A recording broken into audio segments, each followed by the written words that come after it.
as if trying to fulfill some imaginary prophecy that many people had come to believe. Nigeria in 2015 careened to the edge of a dangerous precipice as serious and foreboding electoral issues began to hang an ominous cloud over the nation. Thankfully, then President Goodluck Jonathan made a historic and singular phone call to the then presidential challenger, Muhammadu Buhari, to concede defeat. As I've said before, this act brought national relief and proclaimed victory for the people of Nigeria and all of Africa. So now that the imaginary 2015 bogey has gone, what do we do with the real problems that face Nigeria?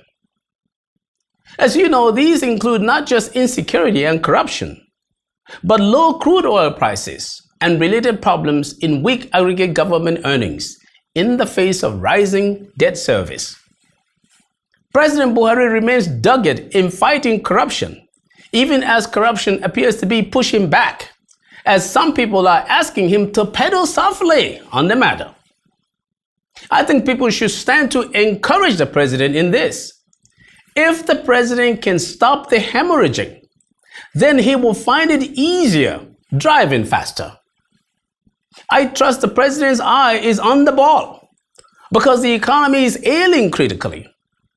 Economic growth has stayed below 4% for 3 consecutive quarters, after averaging near 7% for the past 10 years. If it turns out that annual real GDP growth for 2015 is about 3%, then it means real per capita GDP growth is basically stagnant, since the nation's population growth rate is about 2.8%.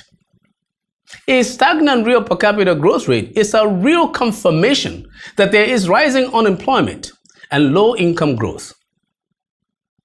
Even so, I believe that Nigeria will rebound strongly from the ongoing malaise because it has basic tools in human and physical resources to work with.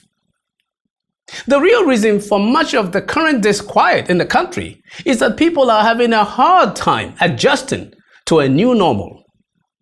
Hopefully, our authorities will recognize, as we do here at the EBS, that a long-term solution for the Nigerian economy is getting our communities to be more locally and globally competitive. Our communities have to understand how to design economic programs that create jobs and raise incomes. The government, at all levels, should also understand how to get such community economic strategies started. After all, that is really what we mean when we talk about an enabling environment. I'm Magnus Kpakol, and that's my view.